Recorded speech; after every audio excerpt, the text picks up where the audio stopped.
So after the GLA, the next size up, that would be the GLC. Mm-hmm. That is correct, and that is our most popular model in this part of the world. I did not check to see if it's our most popular model in the United States, but in this part of the world, that's your most popular one. It seems to check all the boxes for size, maneuverability, price point, and what you really get with the car. It has been on the market since 2016, replacing the old square boxy GLK, and there's really no stopping that car.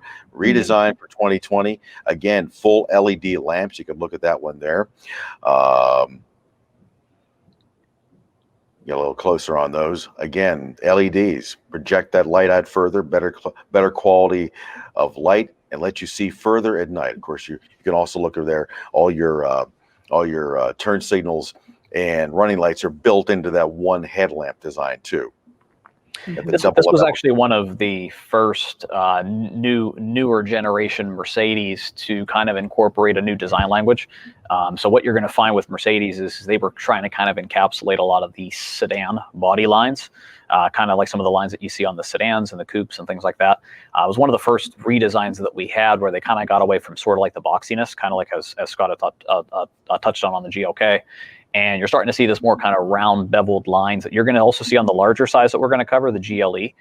Mercedes really not only wanting to make the vehicle a lot more car-like in terms of how it drives, but in terms of how it looks.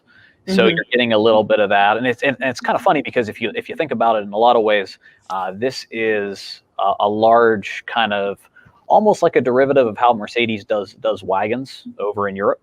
And over here being a little bit more of kind of an SUV market, Mercedes wanted to kind of encapsulate a lot of that wagon practicality and basically take a C-Class car and lift it. So when you essentially took the C-Class, which for years was our #1 seller at Mercedes, about a year into its run, the GLC became the new #1 seller in the States. So it's really given everyone all that benefit of the C-Class, all the luxury of the C-Class, and hiked it up on stilts. So it's great for a lot of markets. Like whether you're talking, a great vehicle to drive in the wintertime or a great vehicle from a hauling standpoint. You want to talk about the 4MATIC there, Scott? I was about to see which one of us is going to jump on that. I think Brian was going to jump in the back of the car.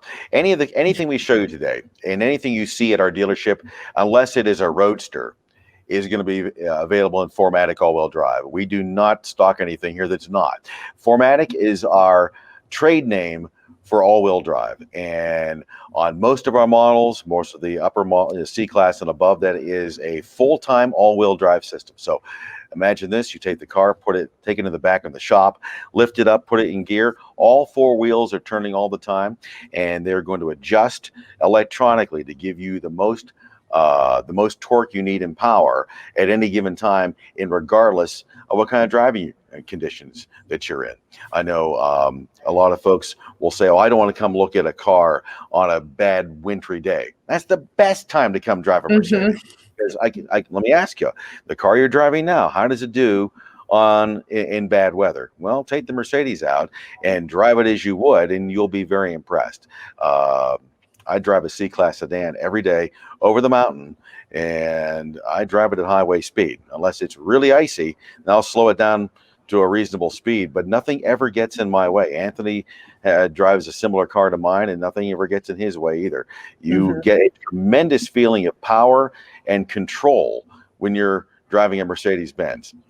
Anybody can make a nice looking car with bells and whistles and stuff, but the real proof of the pudding is take the car out, put it on the road, and drive it. There's nothing else on the road that feels like a Mercedes-Benz.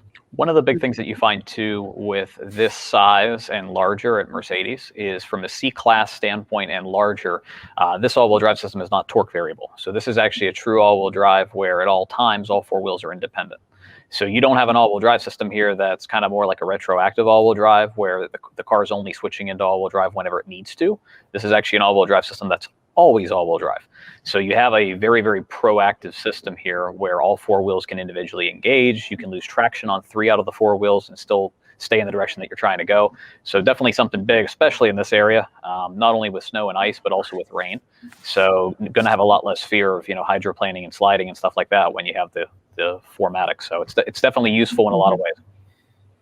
How you said, Scott, that is so true. I think people do think that they should wait for a sunny day to come and test drive a car, but I wouldn't have even thought of that. You should try it when, the conditions are what you're worried about. There's an old commercial that was never really aired in the United States because it's a little on the racy side. It's called Not in This Weather. You can find it on YouTube. It was when 4MATIC was first introduced. But if you do a little search on that, Mercedes-Benz 4MATIC Not in This Weather, it's a funny European commercial that really demonstrates the capability of a 4MATIC Mercedes-Benz. So we were talking a little bit about the tech on the GLA. So you'll notice see how the display size, it's changed a little bit now in the C. So you have two pieces of glass. You actually have a little bit more of a display area though. So you still have the kind of ultra wide screen center console that you saw from the A, but you now actually have a fully digital instrument cluster, which although embedded, it's more of like what Mercedes would consider almost more like a pilot screen. That's a 12.3. So you're getting into the larger displays. You're also changing the design of the console a little. So this is the waterfall console, which was debuted in the C-Class back in 15. So you're actually going to notice a little bit of a different layout there as well, just to give you kind of a feel for how it changes as you go up in size. And one little side note about that interior design. Anthony mentioned it was introduced on the 2015 C300. And really the GLC and the C are part of the same class, just in different body styles. The auto raters for that year said that interior was the best interior under $60,000. Gave it that distinction. Wow. Gave it that distinction. And then it looks like there's a big storage, in the middle there. That's where your cup holders are. Some models, I know European, some still have an ashtray. Others, depending upon how they're equipped, will have that one has the ashtray. Some will have a phone charging pad. And if you want a more clean look, just fold that down. And since he's on such a tight, there you go, such a tight picture on that. Go back in there again. I want to point something out. Again, your quality. That is the wood grain, the black ash wood grain. Go ahead and close it for me again. That is one piece of wood that's been laser cut for that car. Notice how the wood grain from panel to panel transfers through. It's not plastic. It's mounted on plastic for weight, but notice how the wood grain goes from panel to panel on that whole waterfall. And every car is going to be like that, except since it is wood grain, everyone's going to be just a little bit different. Same thing on the door panels too. If you want a high point on the actual door itself, you're going to notice that that's all actual wood. Again, with the laser etching that Scott mentioned, that's a big thing with Mercedes, is that those individual panels are the same, that everything is going to match appropriately, that everything's laser etched. It's a lot of that kind of quality of construction too that you expect, and that's, I think, a big part of what goes into kind of like how Scott was mentioning about the design, especially the interior of the C-Class. From the time it got updated in 15 to the GLC coming out in 16, the C-Class really as a whole has been kind of at the forefront of interior design for that space. It's definitely where a lot of manufacturers are trying to kind of borrow and get up to the same level of the interior for having a car around like $50,000 and have that level of interior is pretty impressive.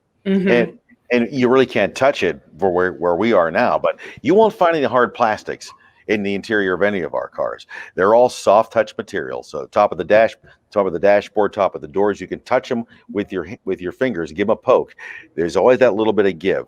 It's that feeling of better materials throughout the cabin of the car. If you noticed also, when you have the door open, your heated seat controls are right there on the doors, and that grate over the speaker, that's because that has the upgraded Burmester sound system. When we first started putting in our cars, or at least on the S-Class, that's our big flagship sedan, in 2014, and Burmester goes back, I think, back to the 1970s in Berlin. So it goes back that long ago.